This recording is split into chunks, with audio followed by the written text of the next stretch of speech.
بسم اللہ الرحمن الرحیم الحمد للہ وکفی وسلام علی عبادہ الذین اصطفی اما بعد اعوذ باللہ من الشیطان الرجیم بسم اللہ الرحمن الرحیم یا ایہا الذین آمنوا ادخلوا فی السلم کافہ ولا تتبعوا خطوات الشیطان انہ لکم عدو مبین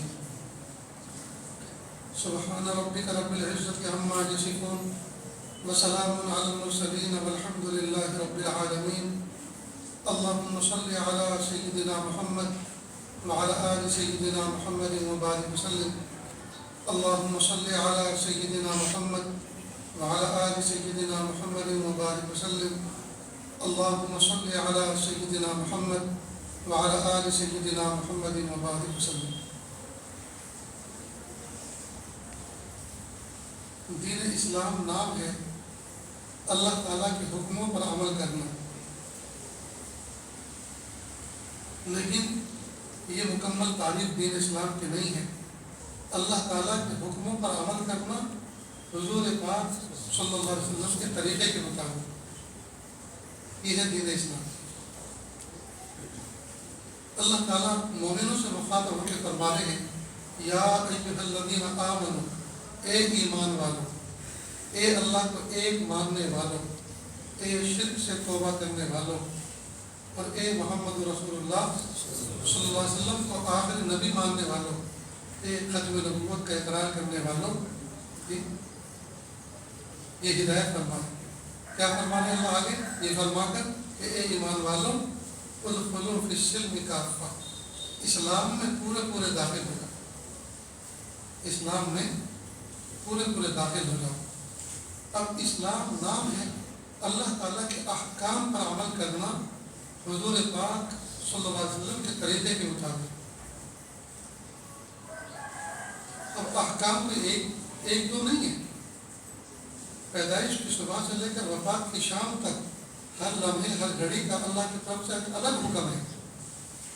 مومن کو کیسے رہنا، کیسے جینا، کیسے مرنا، کیسے خوشی منانا، کیسے غم منانا، کیسے مبارکباد دینا، کیسے جو ہے کسی پڑوس کو آباد کرنا، ازدواجی زندگی کو کس طرح سے کامیاب بنانا، اولاد کی تربیت کس طرح کرنا، کیسے نکاح کرنا، عائلی زندگی کیسے گزارنا، معاشرتی زندگی کیسے گزارنا، یہ ہر لمحے کے الگ الگ احکام ہیں۔ اور ان احکام کو اللہ کے محبوب صلی اللہ علیہ وسلم نے عملی طور پر کر کے دکھایا، لہذا محبوب صلی اللہ علیہ وسلم کی شخصیت جامع شخصیت۔ میں کہا کرتا ہوں کہ جس حکمران نے کبھی شادی نہ کی ہو یا شادی کر کے اپنی بیوی کے ساتھ وقت نہ گزارا ہو تو وہ کیا جانے کہ ازدواجی زندگی کسے کہتے ہیں، اور ازدواجی زندگی کی پرابلم اور پریشانیاں کیا ہوتی ہیں، اس کا سولوشن کیا ہے۔ جس کے کبھی بچے نہ ہوئے ہوں، جس نے بچوں کی خوشی نہ دیکھی ہو، جس کے بچے ہو کر نہ مرے ہوں، بچوں کا غم نہ دیکھا ہو، اسے کیا پتہ اولاد کی نعمت کسے کہتے ہیں، اور اولاد کی نعمت اگر چھن جائے چلی جائے تو اس کا غم کسے کہتے ہیں۔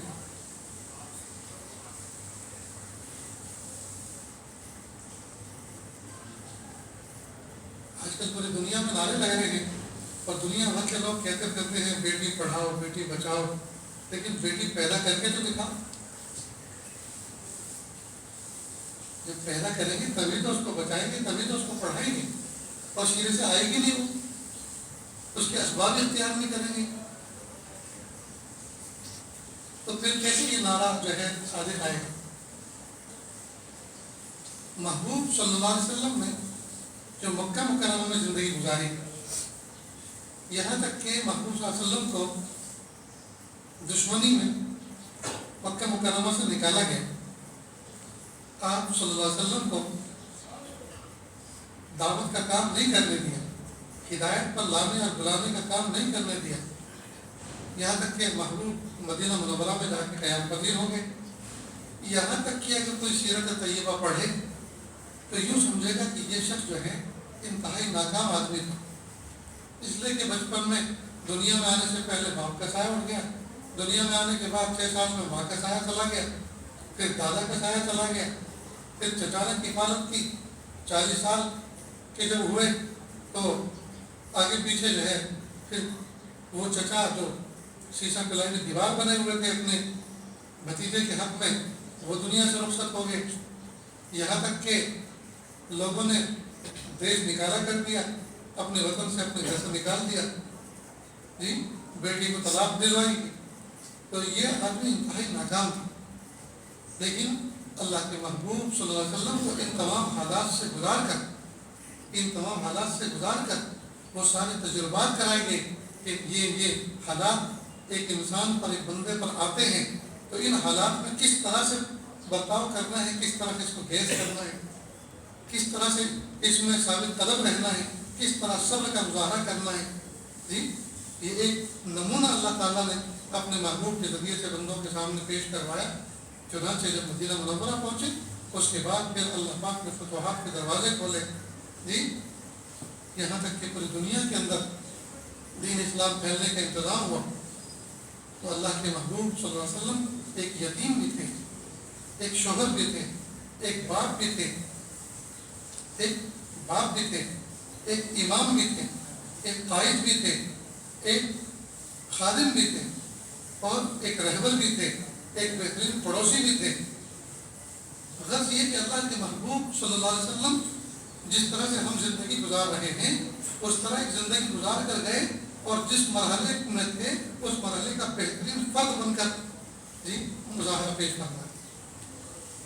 باپ تھے تو اعلیٰ قسم کا باپ ہونے کا مظاہرہ پیش کرنا، شوہر تھے تو اعلیٰ قسم کا شوہر بننے کا مظاہرہ پیش کرنا، پڑوسی تھے تو اعلیٰ قسم کے پڑوسی بن کر اس کا مظاہرہ پیش کرنا، امام تھے تو بہترین امامت کے فرائض انجام دے کر اس کا مظاہرہ پیش کرنا،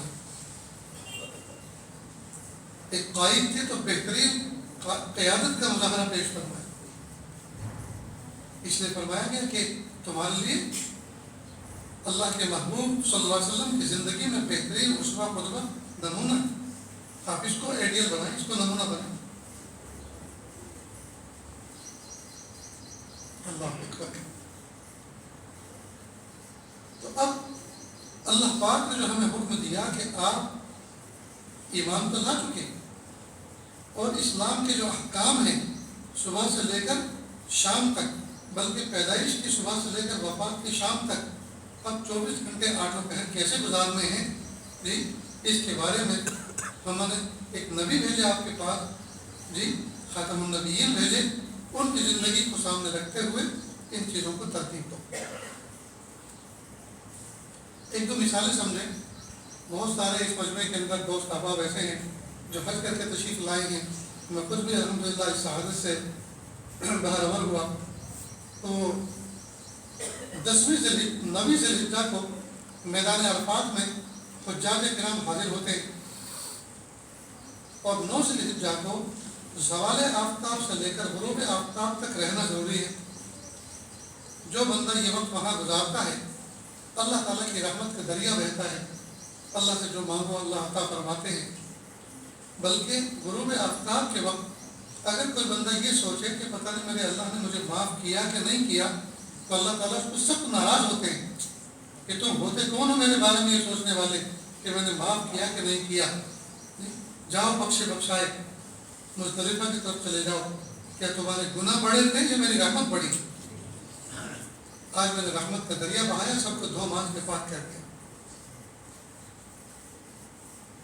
اب جب یہ فضیلت معلوم ہو گئی، اب ہم نے جب یہ سوچے کہ حج تو بہت مہنگا ہوتا جا رہا ہے، ویزا ہے، ایزا ہے، ضابطے ہیں، قانون ہیں، قاعدے ہیں، پابندیاں ہیں.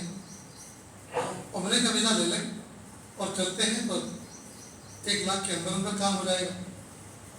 اور پھر میدان عرفات جاتے ہیں، اور حاجی لوگ تو 9 ذی الحجہ کو زوال آفتاب سے لے کے غروب آفتاب تک رہتے ہیں. ہم خیمہ لے کے جائیں گے 2 دن وہیں پڑے رہیں گے اور خوب اللہ سے مانگیں گے تو ہم بھی بخشے بخشائیں اپنے گھروں کو آئیں گے جیسے ماں کے پیٹ سے حاجی پیدا ہوئے. تو اگر کوئی یہ سوچے تو ادر ڈے کسی اور دن اللہ تعالیٰ کے بتلائے دن کے علاوہ کسی اور دن جا کے وہاں قیام کرتا ہے تو نیکی تو کیا ملے گی، گناہ مل سکتا ہے. اس لیے کہ یہ جو طریقہ اپنایا ہے نہ تو یہ حکم اللہ کا ہے نہ طریقہ رسول اللہ کا ہے. 9 ذی الحجہ وہ تو حکم اللہ کا ہے، طریقہ رسول اللہ صلی اللہ علیہ وسلم کا ہے. اس دن وہاں مخصوص وقت میں جب کوئی بندہ حاضر رہ کر وقت گزارتا ہے اس کو فضیلت ملتی ہے، وہ فضیلت کسی اور دن نہیں. اسی طرح 10 ذی الحجہ کو بڑے شیطان کو کنکری مارنی ہوتی ہے 7. بڑے شیطان کو 7 کنکری مارنی ہوتی ہے، اور ہر کنکری کے بدلے، اچھا یہ کنکری کیوں مارنی ہوتی ہے؟ جب سیدنا ابراہیم علیہ السلام ننھے اسماعیل کو ذبح کرنے کے لیے اللہ کے حکم سے، اللہ کی بشارت سے، اللہ کے حکم سے لے کر جا رہے تھے تو راستے میں شیطان ملا، اور شیطان نے 3 مرتبہ بہکانے کی کوشش کی. شیطان نے 3 مرتبہ بہکانے کی کوشش کی. اور معلوم ہے کیسے وقت میں بہکانے کی کوشش کی؟ وہ حضرت سیدنا ابراہیم علیہ السلام جو ملک شام کے اندر کسی جگہ بکریاں چلا رہے تھے، اور کوئی نوجوان ان بکریوں کے آگے خاص انداز سے اللہ کی حمد و ثنا کہتے ہوئے مناجات پڑھتے ہوئے گزر رہا تھا. سیدنا ابراہیم علیہ السلام کے کان میں الفاظ پڑھے، سبحان ذی الملک والملکوت، سبحان ذی العزت والعظمت والہیبت والقدرت والکبریاء والجبروت. تو سیدنا ابراہیم علیہ السلام اللہ تعالیٰ کی عظمت اور اللہ کی بڑائی کو سن کر تڑپ گئے، اللہ کے تذکرے کو سن کر تڑپ گئے. فوراً کہا کہ اجنبی ایک مرتبہ اور سنا تھا، آپ کیا سنا رہے تھے؟ آپ نے کتنے پیارے انداز میں میرے پیارے رب کی تعریف کی. تو انہوں نے کہا کیا دو گے؟ کہا یہ بکریوں کا جو ریوڑ ہے آدھا ریوڑ آپ کو دے دوں گا. تو انہوں نے سنا دیا. جب پھر سنایا تو دل اور تڑپ گیا. کہا ایک مرتبہ اور سنا دو. کہ اب کیا دو گے؟ کہ بقیہ جو آدھا بچا ہے وہ بھی آپ کو دے دوں گا. پھر جب سنایا تو اور محبت اور بڑھ گئی، عشق اور بڑھ گیا. کہ ایک مرتبہ اور سنا دو، احسان کرو مجھ پر. کہ اب کیا بچا ہے آپ کے پاس دینے کے لیے؟ کہ بکریوں کا ریوڑ تو میں نے آپ کو دے دیا، ان کو چرانے کے لیے آپ کو چرواہے کی ضرورت پڑے گی. میں زندگی بھر آپ کے ساتھ چرواہا بن کر رہنے کے لیے تیار ہوں. تو ایک مرتبہ مجھے اللہ کی تعریف اور کر دو. تو فوراً کا ابراہیم خلیل اللہ سلام ہو تم پر، اللہ کے سلام ہو تم پر. اللہ نے مجھے بھیجا، میں تو اللہ کی دوسری مخلوق ہوں، فرشتہ ہوں، انسانی شکل میں اللہ پاک نے مجھے بھیجا کہ جاؤ میرے ابراہیم خلیل کے سامنے میرا نام لو اور پھر دیکھو میرے نام کا کیا دام لگاتا ہے. ایسے جلیل القدر نبی جو اپنی ہستی کو اللہ کی ایک محبت کے الفاظ سننے کے لیے زندگی بھر اپنی ہستی کو مٹانے کے لیے تیار ہو گئے. ایسے جلیل القدر نبی کو جب اللہ نے حکم دیا کہ اپنے بیٹے کو ہمارے راستے میں ذبح کرو، اور پرعزم ہو کر چھری ہاتھ میں لے کر ڈھال لگا کر پرعزم ہو کر چلے، اور پسر نمونہ کدھر، بیٹا بھی باپ کا ایسا نمونہ کہ باپ کو کہنا ہے ابا جب آپ مجھے ذبح کرو نا تو میرا چہرہ اوپر کی طرف مت رکھنا بلکہ مجھے ادھر لٹا دینا، اور ترتیب بتا رہا ہے کہ میرا کرتا نکال کر میرے چہرے پر لپیٹ دینا اور ادھر لٹا دینا. کہیں ایسا نہ ہو کہ جب آپ میری گردن پہ چھری پھیریں تو میری چہرے کی معصومیت کو دیکھ کر، میری چہرے کو دیکھ کر آپ کی شفقت پدری جوش میں آ جائے، باپ کی محبت جوش میں آ جائے، اور آپ کا ہاتھ اس کی حرکت رک جائے اللہ کا حکم ادا کرنے میں، اور اس میں تاخیر ہو جائے. تاخیر نہ ہونے پائے، آپ مجھے فوراً اللہ کی محبت میں ذبح کر دینا. ترتیب بتا رہے ہیں بیٹا، تو بیٹا بھی ایسا اور باپ بھی ایسا. بھلا وہ کسی کے جھانسے اور کسی کے دھوکے میں آ سکتے ہیں؟ لیکن شیطان ملعون نے ایسے مبارک وقت میں، ایسے پیارے وقت میں جب کہ اللہ کی رحمت ان پہ چھم چھم برس رہی تھی اور ملائے اعلیٰ کے فرشتے ٹکٹی کی باندھ کے دیکھ رہے تھے، ایسے وقت میں شیطان ان سے مایوس نہیں ہوا اور 3 مرتبہ بہکایا. 3 مرتبہ. تو حضرت سیدنا ابراہیم علیہ السلام نے 3 مرتبہ کنکری سے اس کو کھدیڑا، اپنے سے دور کیا. تو سیدنا ابراہیم علیہ السلام نے اس دن کنکری سے شیطان کو مارا. بات سمجھ میں آتی، مارنا ہی چاہیے تھا. لیکن آج تو ان کی اس جگہوں پر، ان 3 جگہوں پر پلر بنے ہوئے پتھر کے، اور ان پتھروں پر پتھر کی کنکری مارنا ہے. تو یہ بھی بات عقل میں آنے والی ہے کہ پتھر کو پتھر مارنا یہ کیسا ہے؟ یہ تو بظاہر سمجھ میں نہیں آتا. لیکن اس مخصوص وقت کے اندر، مخصوص دنوں میں وہاں جانے والے پتھر کو پتھر مارے تو یہی عقل مندی ہے، پتھر کو پتھر نہ مارنا بے وقوفی۔ اب سوال یہ پیدا ہوتا ہے کہ ان پتھر کے مارنے پر پھر اجر کیا ملے گا؟ اللہ پاک نے اس کا اجر بڑا رکھا ہے۔ ہر ایک کنکری کے بدلے اللہ تعالیٰ ایسا بڑا گناہ معاف فرماتے ہیں جو جہنم میں لے جانے کے لیے اکیلا کافی ہو۔ اتنا بڑا گناہ ایک کنکری کے بدلے اللہ معاف فرماتے ہیں۔ تو پہلے دن صرف 7 مارتے ہیں بڑے شیطان کو، اور دوسرے دن پہلے کو اور دوسرے کو تیسرے کو، تینوں کو مارتے ہیں، اور تیسرے دن بھی تینوں کو مارتے ہیں۔ اب کی بات، اور اس سے پہلے بھی میں نے اپنے ایک ساتھی کو مکلف کیا تھا کہ جب ہم مینا کی طرف سے بڑے شیطان کو کنکری مارنے جائیں گے تو بیچ میں 2 اور ملیں گے۔ آج کے دن 10ویں ذوالحجہ کو ان کو نہیں مارنا، بلکہ ان کو آئندہ کے اور پرسوں مارنا ہے۔ تو ان کے پاس تو وداؤٹ رننگ گزرنا ہے۔ میں نے کہا آپ ذرا ٹائمر سیٹ کرو، ٹائمر سیٹ کر کے دیکھو کہ وداؤٹ رننگ پہلے شیطان، دوسرے شیطان اور تیسرے شیطان کے پاس جانے میں کتنا وقت لگتا ہے۔ تو جب انہوں نے گھڑی میں دیکھا تو 5 منٹ 40 یا 30 سیکنڈ، 5 منٹ 40 سیکنڈ۔ اب 5 منٹ 40 سیکنڈ میں اتنے جلد قدر نبی کو اس نے 3 مرتبہ بہکایا تھا۔ دوستو ہم تو نہ نبی ہیں نہ ولی ہیں، ہم تو بیٹھے اس کے راستے میں۔ لیکن افسوس کی بات یہ ہے کہ ہم یہ سمجھتے ہیں کہ شیطان نام کا دشمن ہے، باقی اس نے کام وام تو چھوڑ دیا ہے شاید، اس لیے کہ ہمیں تو نہیں بہتا تھا۔ ہم نماز پڑھتے ہیں، تلاوت کرتے ہیں، رمضان کے روزے رکھتے ہیں، حج عمرہ کرتے ہیں، ہمیں کیا بہتا تھا؟ کچھ بھی نہیں بہتا۔ حالانکہ قرآن پاک میں اللہ پاک نے 55 سے زائد دفعہ اس کا تذکرہ کیا ہے۔ ان الشیطان لکم عدو مبین، شیطان تمہارا کھلا دشمن ہے۔ کہیں فرمایا جب یہ تمہارا دشمن ہے اتخذوہ عدوا، اس کو آپ دشمن ہی رکھنا، دوست مت بنانا۔ اور کہیں کہا کہ شیطان تمہارا دشمن ہے تم اللہ کی پناہ اختیار کرو۔ 55 سے زائد مرتبہ شیطان کا اللہ نے تذکرہ کرنا، لیکن ہم ہیں کہ ہم اس کو دشمن ماننے کے لیے تیار ہیں، دشمنوں جیسا اس کے ساتھ برتاؤ کرنے کے لیے تیار ہیں۔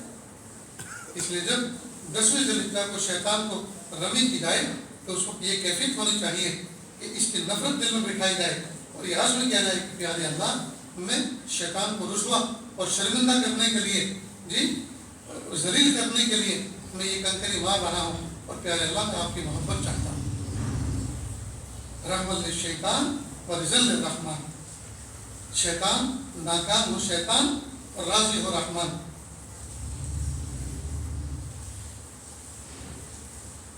تو یہ جذبہ ہونا چاہیے کہ ملعون تیرا میرا کوئی تعلق نہیں، میں تجھ سے اپنی نفرت کا، اپنی دشمنی کا اظہار کرتا ہوں، اور اپنے رب کریم سے عہد وفا باندھتا ہوں، میں تیرے راستے پر نہیں چلوں گا، میں اللہ تعالیٰ کے احکام کو فالو کروں۔ یہ کیفیت ہونی چاہیے،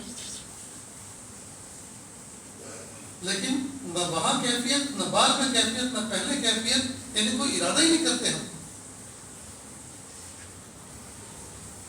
اب ایک بات اور سمجھیں، شیطان اتنا بڑا دشمن ہے، اتنا بڑا دشمن ہے، اتنا بڑا دشمن ہے کہ روز اول سے انسانوں کا، پہلے دن سے جس وقت انسان کے یہاں بچہ پیدا ہوتا ہے، 0 ایج ہوتا ہے، ابھی ماں کے پیٹ سے نکلے ہوئے چند سیکنڈ ہوئے ہیں اور وہ روتا ہوا چلاتا ہوا ہے اور بڑے درد بھرے انداز سے روتا ہے۔ اب چونکہ بچے آنے کی ہمیں خوشی ہوتی ہے کہ بچہ آیا، بچے کی پیدائش ہوئی، تو ولادت کی خوشی میں ہمیں اس طرف ذہن نہیں جاتا کہ وہ رو کیوں رہا ہے، اتنا تڑپ کیوں رہا ہے۔ وہ شیطان کے کچوں کے مارنے کی وجہ سے شیطان اس کو انگلی مارتا ہے، اس کو تکلیف دیتا ہے، اس کی وجہ سے وہ روتا ہے۔ تو شیطان نے کیا بگاڑا؟ اس نے 0 ایج کا بچہ ابھی ماں کے پیٹ سے آیا، اس نے کیوں؟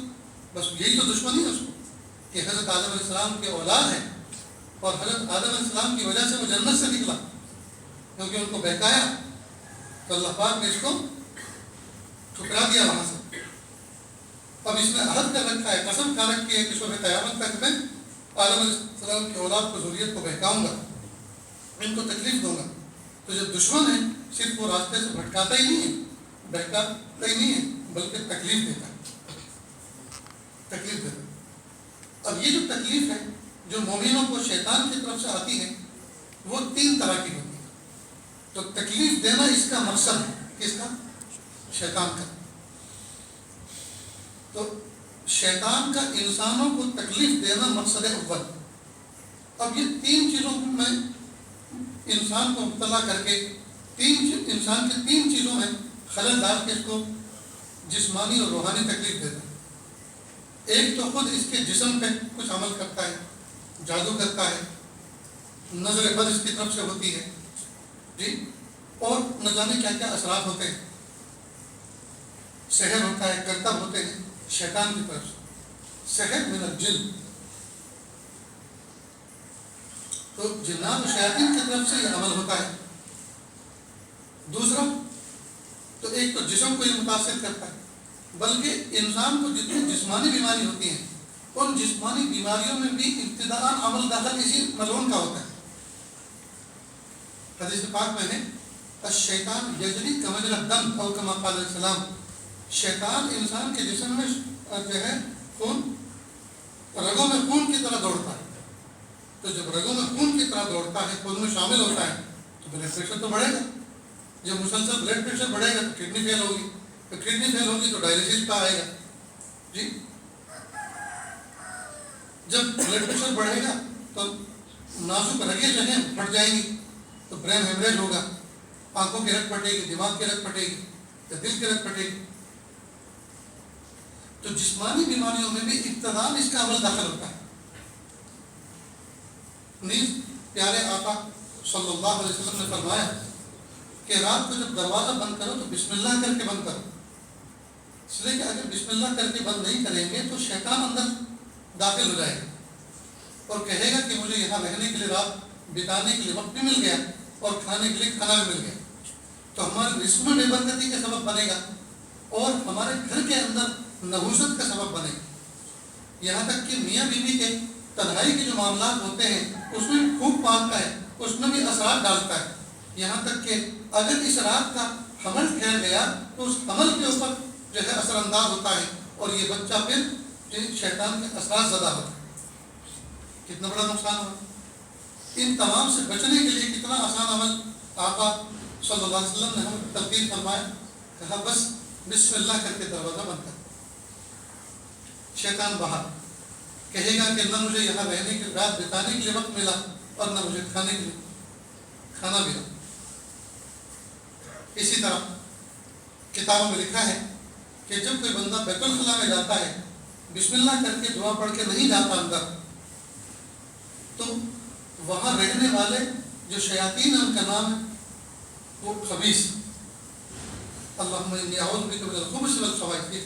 اسی لیے دعا رکھی گئی کہ اللہ میں خبیث جن اور جنیوں سے آپ کی پناہ چاہتا ہوں. یہ اس وہاں ہوتے ہیں. جنات کا ہوتا ہے جب جنات اپنے وجود کے اعتبار سے ترقی کرتا ہے تو یہ ارواح کہلاتا ہے. اور ان شیاطین سے، ان جناتوں سے، شیاطین سے اللہ پاک، اللہ کے محبوب صلی اللہ علیہ وسلم نے فرمایا کہ مغرب کے وقت میں اپنے بچوں کو، معصوم بچوں کو باہر مت نکالو، اس لیے کہ اس وقت ارواح نکلتے ہیں اور وہ بچوں میں سوار ہو جاتے ہیں اور بچوں کو پریشان کرتے، رات بھر تڑپاتے ہیں، رلاتے ہیں. اور یہی جب ارواح ترقی کر جاتے ہیں تو خبیث بن جاتے ہیں اور پھر ان کا ٹھکانہ بیت الخلاء میں ہوتا ہے. اور جب اور زیادہ ترقی کرتے ہیں تو پھر مارد بن جاتے ہیں. مارد یہ پھر صعود کرتے ہیں آسمانوں کی طرف اور فرشتے ان کو شہاب ثاقب سے مار کر جو ہے انگارے مار کر ان کو نیچے اتارتے ہیں. اب بیت الخلاء جانے سے پہلے ایک چھوٹا سا عمل کرنا ہے کہ اللہ کا نام لے کر اللہم انی اعوذ بک من الخبث والخبائث یہ پڑھ کے اندر داخل ہونا ہے، بائیں قدم اندر داخل کرنا ہے. تو اللہ تعالیٰ انسان کے اور شیطان کے درمیان آڑ فرما دیتے ہیں، آڑ کر دیتے ہیں. اب اس آڑ کے ذریعے سے شیطان کے اثرات بد سے مومن محفوظ ہوگا.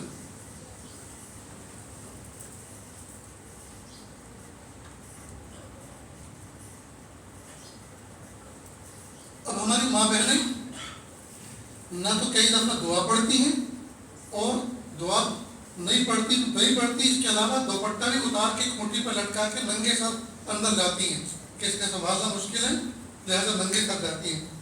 اب تو یہ مکمل شیاطین کو اپنے اوپر سوار کرنے کی پوری تدبیر اور تیاری کر کے جاتے ہیں.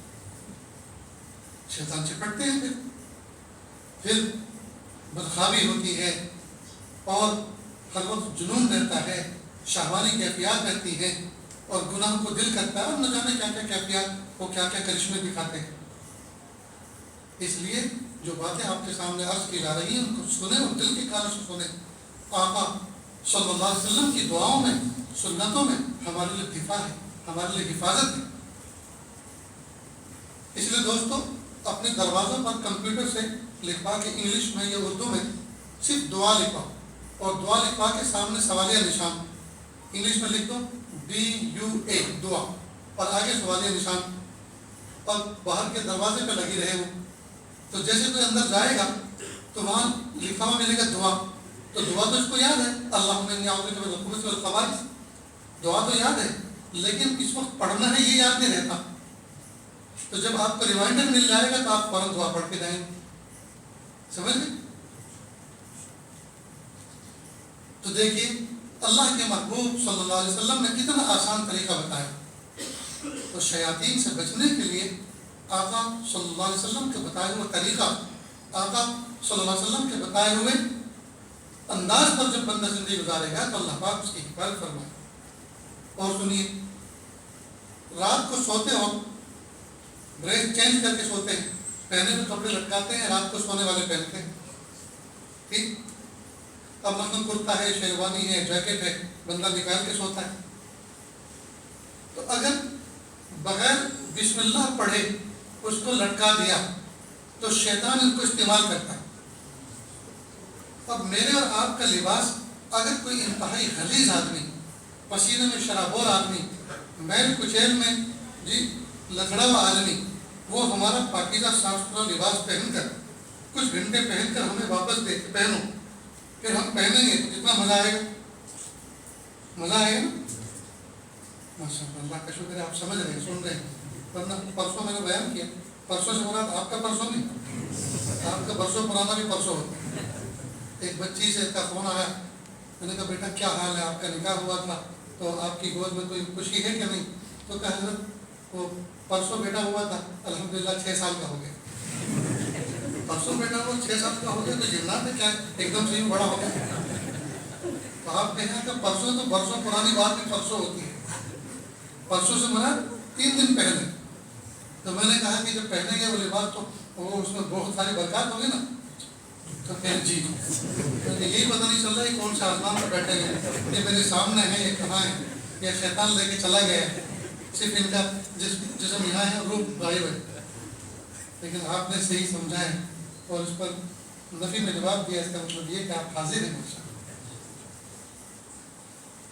میں خود یہاں بیٹھنے سے پہلے پورے مجمع کی شیطانی عمل سے بچنے کی دعا پڑھ کے بیٹھا۔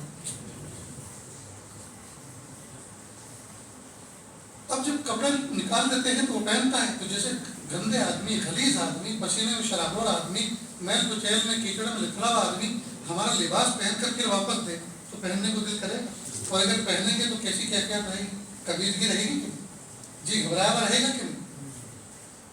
تو شیطان ملعون کا پہنا ہوا لباس ہم جب پہنیں گے، استعمال کیا ہوا لباس جب ہم پہنیں گے تو کیا ہمارے اوپر نورانی اثرات مرتب ہوں گے؟ کیا ہمارے اندر کیفیت اچھی، کیفیت حسنہ پیدا ہوں گی؟ ہرگز نہیں، بلکہ شہوانی کیفیت ہوں گی، جنونی کیفیت ہوگی، گناہ کر گزرنے کا ارادہ ہوگا، نہ جانے کیسی کیسی کیفیت ہو۔ اس لیے اور ان تمام چیزوں سے بچنے کے لیے کتنا آسان عمل ہے، بسم اللہ کر کے کھوٹی پر، ہینگر پر کپڑے کو لٹکا دینے سے اللہ پاک شیطان کے استعمال سے اس کی حفاظت کرتا ہے۔ پیارے آقا صلی اللہ علیہ وسلم کا ہمارے پر کتنا بڑا احسان ہے کہ قدم قدم پہ ہمارے لیے رہبری کر کے گئے۔ جب بغیر بسم اللہ کے ہم کھانا شروع کرتے ہیں تو شیطان بھی ہمارے ساتھ شریک ہو جاتا ہے اور کھانے کی برکتیں لوٹ لیتا ہے۔ تو اتنی بات سمجھے دوستو، تو یہ شیطان جو ہے ہمارا ازلی دشمن ہے، جی حضرت آدم علیہ السلام کی اولاد کے ازلی دشمن ہے۔ اب یہ اپنی دشمنی 3 چیزوں میں ظاہر کرتا ہے، ایک تو جسم میں، جسم کو نقصان پہنچاتا ہے، خراب کرتا ہے، جی دوسرا کاروبار میں نقصان کرتا ہے، کاروبار کو چلنے نہیں دیتا، اس میں بادھائیں ڈالتا ہے۔ کتنے دوست احباب ملنے والے، مجلس سے پہلے دعا کرنے والے آتے ہیں، حضرت پہلے یہ حال تھا، مٹی کو ہاتھ لگاتے تو سونا بن جاتا تھا، اب سونے کو ہاتھ لگاتے تو مٹی بن رہا ہے۔ کئی مرتبہ کاروباری ڈیل شروع ہوتی ہے اور 95% تک جا کر جو ہے وہ موقوف ہو جاتی ہے، رک جاتی ہے، آگے نہیں بڑھ پاتی۔ حضرت کچھ دعا کرے۔ یہ اثرات ہیں شیاطین کے دوست۔ اور پھر اس کی داستان بڑی لمبی ہو جاتی ہے کہ جب ہم بغیر بسم اللہ کے کھاتے ہیں، جی بغیر بسم اللہ کے دروازہ بند کرتے ہیں، بغیر بسم اللہ کیے ہوئے اپنے کپڑے نکال کے لٹکاتے ہیں، جب یہ سارے کے سارے ہیں تو شیطان نے تو ہمارے ساتھ بڑا مضبوط رشتہ بنا رکھا ہے۔ بھلا وہ ہمیں کیسے آگے بڑھنے دے گا؟ وہ تو مکمل ہمیں ناکام کرنے کا عزم مصمم کیے ہوئے۔ تو ہم نے آقا صلی اللہ علیہ وسلم کی گائیڈ لائن کو تو فالو کی نہیں، ہم شیطان کے ترجمان بنے ہوئے اور اس کے دوست بنے ہوئے اس کے ساتھ زندگی گزار رہے ہیں۔ تو بتائیے ہمیں کامیابی کہاں سے ملے؟ تو شیطان ایک تو جسم کو تکلیف پہنچاتا ہے، جسم کو تکلیف پہنچاتا ہے نظر لگا کر، اثرات ڈال کر، اور دوسرا کاروبار کو متاثر کرتا ہے۔ انسان کو بے چین کرنا، پریشان کرنا اس کا مقصد ہے نا، تکلیف دینا۔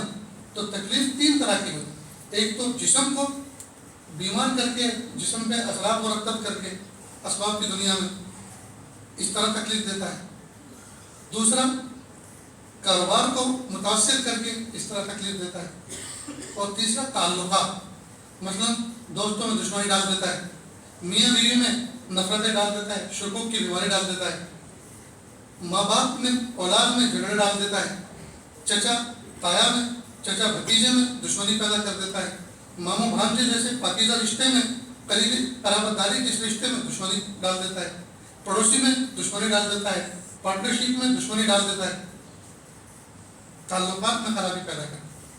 اب آپ جتنے بھی یہاں بیٹھے ہوئے ہیں تمام کے تمام ان تین میں سے کسی نہ کسی ایک چیز کا شکار ہے۔ یا تو کاروباری اعتبار سے اکثر پریشان ہے، یا جسمانی اعتبار سے پریشان ہے، جسمانی اعتبار سے پریشان، یا تعلقات کے اعتبار سے پریشان ہے، بیوی شوہر سے پریشان، شوہر بیوی سے پریشان، آپس میں دشمن۔ حالانکہ اتنا پاکیزہ رشتہ، اتنا قرابت داری کا رشتہ اور اتنا عفیف رشتہ، اتنا پاک دامن رشتہ کہ بندہ اس کے ذریعے سے اس جو ہے نکاح کے بابرکت عمل کے ذریعے سے گناہ کے کاموں سے بچتا ہے، حرام کاموں سے بچتا ہے، اور حلال نعمت اس کو ملتی ہے، حلال طریقے سے اس کی ضرورت پوری ہوتی ہے۔ لیکن اتنا پاکیزہ رشتہ بھی شکوک و شبہات کا شکار ہوتا ہے، دشمنی کا شکار ہے۔ کئی مرتبہ بیوی اپنے شوہر کو قدرت نہیں دیتی، کئی مہینے کئی سال گزر جاتے ہیں۔ یہ علامت ہے اس بات کی کہ یہ سحر زدہ ہے، یہ اثر زدہ ہے، متاثر ہے۔ کئی مرتبہ الٹا ہوتا ہے، شوہر اپنی بیوی کو قدرت نہیں دیتا، یا موقع نہیں دیتا، یا اس کا حق ادا نہیں کرتا، اور وہ ادھر تڑپ کر جاتی ہے، اور پھر کہتا ہے کہ میری بیوی دوسروں کے چکر میں آ گئی ہے، دوسروں کے جال میں پھنس گئی۔ کہ وہ بھی بشر ہے اور اس کو بھی شیطان بہکاتا ہے۔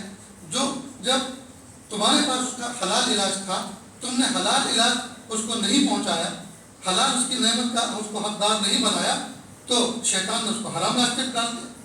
تو سبب تو آپ بن گئے،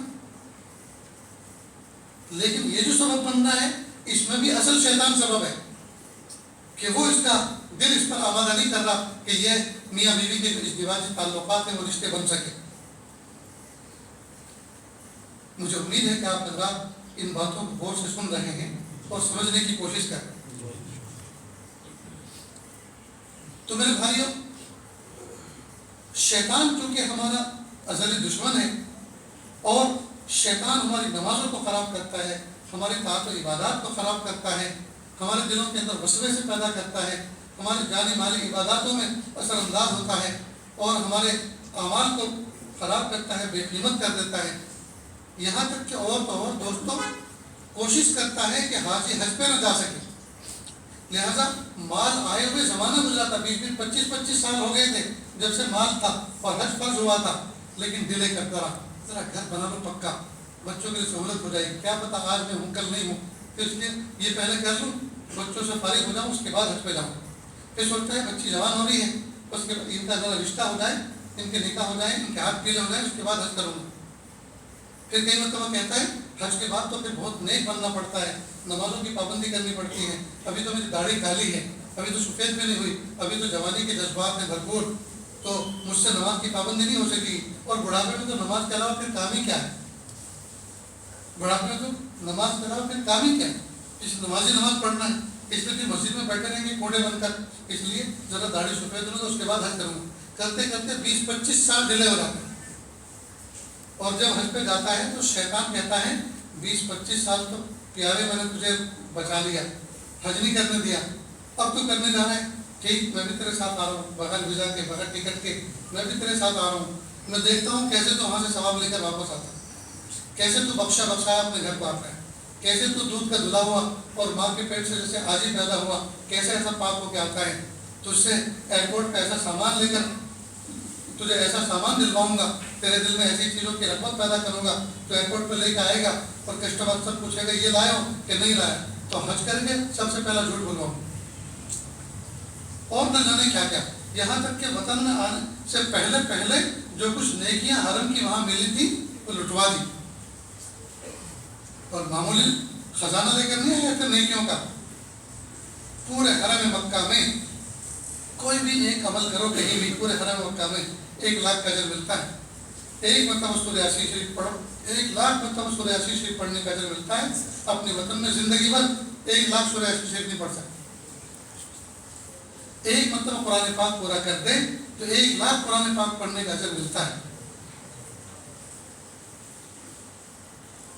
اب اتنا سارا مالدار ہو کر اعمال کے اعتبار سے یہ بندہ آتا ہے اور شیطان جھوٹ بلواتا ہے، غیبت کرواتا ہے، چغلی کرواتا ہے، دوست احباب سے ملواتا ہے، گپے جو ہے لڑاتے ہیں پڑھاتے ہیں، تو یہاں تک کہ جو کچھ تھا وہ سارا کا سارا جو عرفات کے میدان میں، مینا اور مزدلفہ کے میدان میں مبارک راتوں میں اللہ نے جو کچھ عطا فرمایا تھا وہی لوٹا بیٹھا، تو اتنا بڑا دشمن ہی ہے۔ لیکن عجیب بات یہ ہے کہ ہم نے دشمن کی نظر سے اس کو دیکھا ہی نہیں، دشمن کی نظر سے ہم نے اس کے ساتھ بیہیو رکھا ہی نہیں، برتاؤ رکھا ہی نہیں۔ آقا صلی اللہ علیہ وسلم نے ہمیں وقتاً فوقتاً موقع بموقع ایسے ایسے اعمال عطا فرمائے ہیں کہ جن کو بندہ کر لے تو اللہ پاک اس کا اجر عطا فرمائے۔ جو بندہ جمعہ کے دن، اور جمعہ کا دن شروع ہوتا ہے جمعرات کی شام سے، یہ جو جمعہ رات ہے نا یہ اصل میں جمعہ کی رات ہے، یعنی یہاں سے جمعہ کی ابتدا ہوتی ہے، جمعرات کے دن مغرب کے وقت، مغرب جو ہوتی ہے یہاں سے جمعہ کی برکات کا وقت شروع ہوتا ہے، تو اگر کوئی آدمی جمعرات کا دن گزرنے کے بعد مغرب بعد میں اگر سورہ کہف پڑھ لے تو یہ جمعہ کے دن ہی پڑھی بھی کہی جائے گی، اور جمعہ کے دن غروب آفتاب تک سورہ کہف پڑھنے کا وقت ہے۔ محبوب فرماتے ہیں صلی اللہ علیہ وسلم جو اس کو پڑھتا ہے اللہ پورے ہفتے اس کی حفاظت فرماتے ہیں، تو یہ موقت حفاظت ہوئی نا 1 ہفتے کی، اور محبوب فرماتے ہیں کہ جو یہ پڑھنے کا معمول بنائے گا اللہ تعالیٰ دجال کے فتنوں سے اس کی حفاظت کریں گے، اور وقت کے ہر نبی نے دجال کے فتنے سے پناہ مانگی، معلوم ہوا کوئی معمولی اس کا زمانے کا فتنہ نہیں ہوگا اور بھیانک فتنہ ہو، ہر نبی نے اپنے اپنے زمانے میں دجال کے فتنے سے پناہ مانگی۔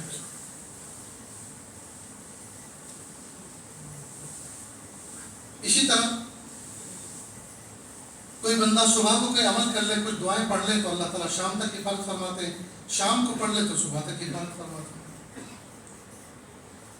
اس سفر حج میں پڑوسی ملک کے ایک بہت بڑے عالم، صاحب نسبت، بزرگ، اللہ سے تعلق رکھنے والے، اور جن کی دعاؤں میں اللہ نے تاثیر رکھی ہے، بلکہ وہ دعاؤں کے ذریعے سے امت کے بہت سارے امراض کا علاج کرتے ہیں، علاج بالدعا، ان کے ساتھ ملاقات کا موقع ملا، کچھ وقت ان کے ساتھ گزارا، انہوں نے مجھے الحمدللہ اس دعا کی اجازت بھی دی، دعا پڑھ کر دم کرنے کی اجازت بھی دی، تو اس میں سے ایک دم میں آپ کو سناتا ہوں اور آپ تمام لوگوں کو اس کی اجازت بھی دیتا ہوں، آپ اس کو پڑھیں، آپ اس کا اہتمام کریں، کوئی مشکل نہیں، اور شیاطین کے دشمنی کے یہ جو 3 ہدف ہیں، یعنی جسم، صحت، کاروبار اور تعلقات، اس کے پڑھنے سے اللہ تعالیٰ تینوں کے اندر اثرات مرتب فرمائیں گے، اور تینوں کے اندر اللہ برکت عطا فرمائیں گے اور حفاظت فرمائیں گے۔ کیا عمل ہے؟ سنیں اور دل کے کانوں سے سنیں۔ پہلے بسم اللہ الرحمن الرحیم پڑھیں درود شریف پڑھ کر. ٹھیک, بسم اللہ الرحمن, پہلے بسم اللہ الرحمن الرحیم پھر درود شریف. سمجھے؟ پہلے بسم اللہ پھر درود شریف. اس کے بعد اعوذ باللہ بسم اللہ کے ساتھ سورہ فاتحہ. یہ شروع سے لے کے آخر تک جتنی بھی چیزیں بتائی جائیں گی سب ایک ایک باری پڑھنی. بسم اللہ پڑھنی, پھر درود شریف پڑھنا ہے, پھر اعوذ باللہ بسم اللہ کے ساتھ سورہ فاتحہ پڑھنی, پھر صرف بسم اللہ کے ساتھ آیت الکرسی, اور صرف بسم اللہ کے ساتھ تینوں قل واللہ احد قل اعوذ بالفلق قل اعوذ بالناس. اس کے بعد ایک چھوٹی سی دعا ہے ایک سطر کی, یا عزیز یا حمید یا ذل عرش المجید, یا عزیز یا حمید یا ذل عرش المجید اصرف عنا شر کل جبار عنید. اصرف عنا پر یعنی مجھ سے دور فرما, ہم سے دور فرما, اس کا معنی یہ ہے اصرف عنا. یہاں اپنے پرابلم پریشانیوں کو تصور کرے, مثلا بیماری ہے اس کا تصور کرے, کاروبار میں پریشانی ہے اس کا تصور کرے, کوئی ناجائز مقدمے لدے ہوئے ہیں ان کا تصور کرے, جی یہ تعلقات میں خرابی ہے اس کا تصور کرے. اصرف عنا شر کل جبار عنید. اور پھر آخر میں درود شریف, اور یہ پڑھ کر اس کے بعد ہاتھوں کو ایسے پھیلائے جیسے دعا میں پھیلائے جاتے ہیں, اور ان پر دم کرے. لیکن دم کیسا کرے جس میں تھوک کے ہلکے ذرات بھی شامل ہو, اس طرح سے. یعنی ایک تو ایک پھونک باندھے تو پھونک باندھا ہوا, اور یہ جو میں نے دوسرا بتایا اس طرح, اس میں تھتکار نہ ہو. پھر سر کے پیچھے سے لے کے آگے تک پورا چہرہ, پھر دائیں بغل کے نیچے سے آگے تک, اور اوپر والا حصہ اس طرح سے جیسے کوئی چیز جھاڑتے ہیں. ٹھیک, اسی طرح بائیں بغل کے نیچے سے پورے ہاتھ پر, اور اس طرح سے.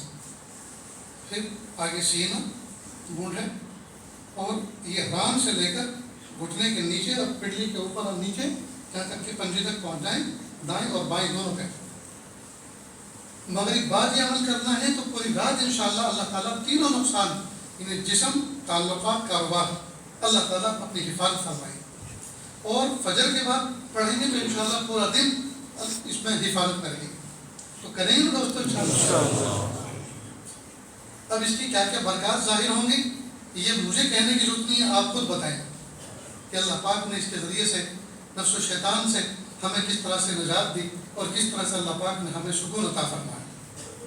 تو جہاں جہاں تک یہ آواز جا رہی ہے ان تمام حضرات کو اجازت ہے کہ وہ اس کو پڑھیں, مغرب بعد بھی اور فجر بعد بھی. انشاءاللہ اللہ تعالیٰ صحت پر بہت اچھے مثبت اثرات مرتب فرمائیں گے, اور بہت ساری اللہ بلا سے پریشانیوں سے اللہ نجات عطا فرمائیں گے. بہت کو نیند نہیں آ رہی, راتوں کو بیچارے تڑپتے رہتے ہیں, گھر کے اندر سارے کے سارے لوگ سوتے ہیں, اس کو آنکھ نہیں لگتی تو اندر ہی اندر جلن پیدا ہوتی ہے, کڑن پیدا ہوتی ہے. کئی مرتبہ اس کے دل میں یہ وسوسہ آتا ہے اس سے تو اپنا گلا گھوٹ کے سوسائڈ کر کے مر جاؤں, سب سو رہے ہیں میں جاگ رہا ہوں. چڑچڑاہٹ مزاج میں پیدا ہو جاتی ہے, دل میں بے چینی ہوتی ہے. اللہ پاک نجات عطا فرمائے. بہت سے لوگوں کو پیشاب کے قطرات کی شکایت ہوتی ہے, پیشاب کر کے باہر نکلتے ہیں, پاک ہو کر پھر ناپاک ہو جاتے ہیں, پھر اندر جاتے ہیں, اسی اندر باہر میں تکبیر اولیٰ نکل جاتی ہے, نماز کا وقت نکل جاتا ہے کئی دفعہ. اور نہ جانے کیا کیا تکلیفیں ہیں جو مبتلا بھی ہیں, جن پر تکلیفیں گزر رہی ہیں وہ سب جانتے ہیں ہمیں کیا کیا تکلیف ہے. بہرحال یہ کریں گے تو انشاءاللہ اللہ تعالیٰ نجات عطا فرمائیں گے. اور جب ان تمام چیزوں سے نجات ملے گی تو اللہ ایمان کا فگر بڑھائیں گے, ایمانی کیفیات کو بڑھائیں گے. جی اللہ تعالیٰ کی طرف رجوع بڑھے گا, اللہ سے محبت بڑھے گی, پھر تلاوت میں دل لگے گا, پھر ذکر میں دل لگے گا, مراقبے میں دل لگے گا, اللہ کی یاد میں بیٹھنے میں دل لگے گا, کتاب پڑھنے میں دل لگے گا. تو دوستو کریں گے نا انشاءاللہ. تو صرف یہ وظیفہ ہی نہیں, اتنا ہی نہیں کرنا, بلکہ جو جو سنت آپ کو ملے ان سنتوں پر عمل کریں. جی حدیث پاک کا مفہوم ہے شیطان ناخنوں کے نیچے بھی پناہ لیتا ہے. اب ہماری ماں بہنیں اکثر و بیشتر کئی مرتبہ ایک آدھ انگلی کا ناخن بڑھا کے رکھتی ہیں, اور کئی مرتبہ ایک ہاتھ کا بڑھا کے رکھتی ہیں, اور کئی مرتبہ 10 انگلی دونوں ہاتھوں کے ناخن بڑھا کے رکھتی ہیں. اب بتائیے ناخن کاٹنا یہ تو فطرت انسانی ہے, دنیا کا کوئی جانور ناخن نہیں کاٹتا, لیکن انسان کی فطرت ہے کہ انسان ناخن کاٹتا ہے. لیکن عجیب بات ہے اللہ نے تو بنایا ہے انسان اشرف المخلوق, اللہ نے بنایا انسان اشرف المخلوق, اور یہ ناخن بڑھا کر یہ شیر چیتے بھیڑیوں سے مشابہت اختیار کر رہا ہے, یہ جانور بننا چاہ رہا ہے. یہ جانور بننا چاہیے. اور اس کے بارے میں کیا ہے کہ شیطان ناخنوں کے نیچے پناہ لیتا ہے،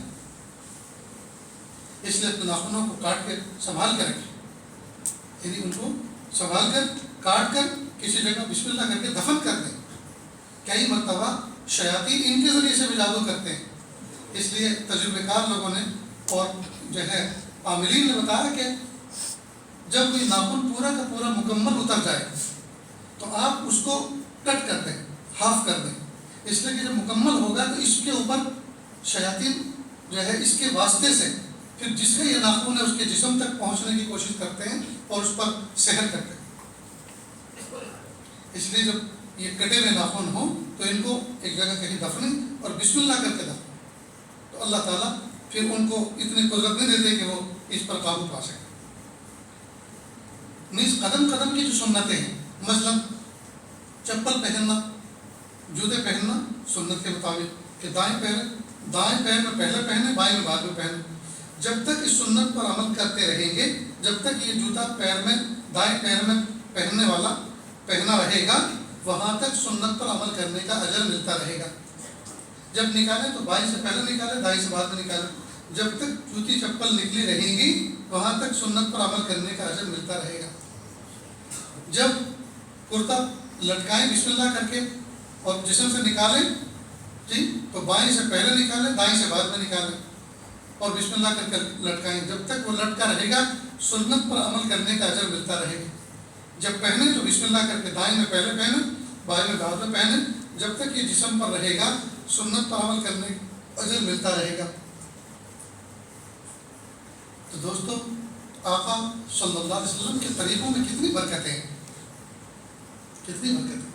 ہم میں سے کتنے لوگ ہیں جو وضو کر کے سنت طریقے کے مطابق سوتے ہیں، وضو کر کے سوتے ہیں، مسواک کر کے سوتے ہیں. ہم میں سے کتنے ہیں؟ مسواک کر کے سونا سنت ہے. اور آج کی دنیا کیا کرتی ہے؟ آج کی دنیا کیا کرتی ہے؟ برش کرتی ہے اٹھنے کے بعد. رات بھر جب بیکٹیریا نے اپنا کام پورا کر دیا، رات بھر انہوں نے دانتوں کی جڑوں کو خراب کر دیا، اب صاف کرنے بیٹھے. اب کس لیے صاف کر رہے ہیں؟ یہ تو ایسا ہی ہوا جیسے کسی گھر میں چوری ہوئی، چوری ہونے کے پولیس کا پہرا بیٹھ گئے. بھائی اب کیا، اب تو کچھ بھی نہیں، اب کس چیز کا پہرا دے رہے ہو؟ اب تو گھر میں کچھ بھی نہیں، پہرا تو پہلے دینا تھا جب مال تھا. تو آقا صلی اللہ علیہ وسلم کا طریقہ کیا ہے کہ مسواک کر کے وضو کر کے پھر سو. اس سے تمہارا منہ پاکیزہ رہے گا اور جسم پر انوارات رہیں گے. اللہ تعالیٰ کی رحمتوں کے ذریعے، فرشتوں کے ذریعے سے آپ کے جسم کی حفاظت ہوگی. شیطان ظلم سے آپ کی حفاظت کا سامان ہوگا سنت پر عمل کرنے کی برکت سے. اور اگر نہیں کریں گے تو شیطان کا پورا پورا تسلط رہے گا. آج کل میاں بیوی میں جھگڑے ہیں اور جھگڑے کی بنیادی وجہ یہ ہے کہ ایک تو سنت کے مطابق سوتے نہیں ہیں، مسواک کرتے نہیں ہیں، دعا پڑھتے نہیں ہیں. تو پھر شیطان قریب میں آ کے لیٹتا ہے، شیطان کا تسلط ہوتا ہے. اور شیطان کا کام کیا ہے؟ حلال سے بچانا اور حرام میں مبتلا کرنا. بیوی حلال ہے، پاس میں ہے، اس پر ہاتھ رکھا جا سکتا ہے، اس کو قریب کیا جا سکتا ہے، اس کے قریب ہوا جا سکتا ہے، اس سے محبت پیار کی بات کی جا سکتی ہے، اور یہ سب حلال ہیں اور اس پر اجر ہے اللہ کی طرف سے. لیکن چونکہ حلال ہے اور شیطان تو اس کا دشمن ہے، لہٰذا اس سے دور کرتا ہے اور کہتا ہے موبائل میں ویڈیو دیکھو، ننگی فلمیں دیکھو جی، تاکہ حلال سے بچے اور حرام کا ذہن بنے اور حلال کو بھی حرام طریقے سے استعمال کریں.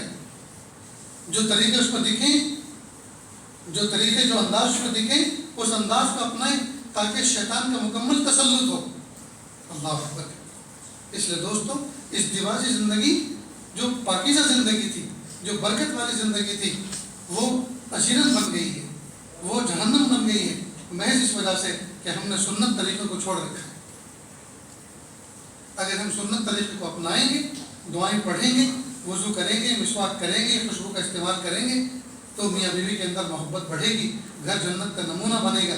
اور اگر یہ سنتوں کو چھوڑیں گے تو گھر جہنم کا نمونہ بنے گا، اور بن گئے ہیں.